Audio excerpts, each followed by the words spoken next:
Hello বন্ধুরা, কেমন আছেন? আজকে নতুন এপিসোডে আপনাদেরকে আমন্ত্রণ জানাচ্ছি। আজকে আপনাদের অভিশপ্ত কোহিনূর হীরা সংক্ষেপে একটু তথ্য জানাচ্ছি।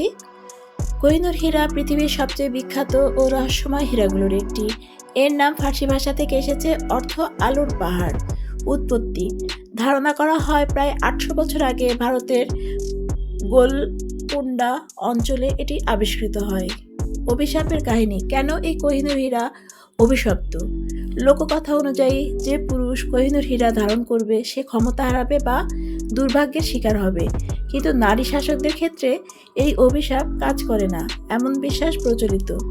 ইতিহাসের দুর্ভাগ্য, কোহিনূরের মালিক ছিলেন বহু শক্তিশালী শাসক, যেমন আলাউদ্দিন খিলজি, বাবর, শাহজাহান, নাদির শাহ, রঞ্জিত সিংহ। প্রায় সবাই ক্ষমতা হারান, নিহত হন বা সাম্রাজ্য ধ্বংসের মুখে পড়ে। এ থেকেই অভিশাপের ধারণা ছড়ায়। বর্তমান অবস্থান, 1849 সালে ব্রিটিশরা কোহিনূর হীরা নিয়ে যায়। বর্তমানে এটি লন্ডন টাওয়ার অফ লন্ডনে ব্রিটিশ রাজমুকুটে সংরক্ষিত। এটি শুধুমাত্র রানীরা ব্যবহার করেন, রাজারা নয়।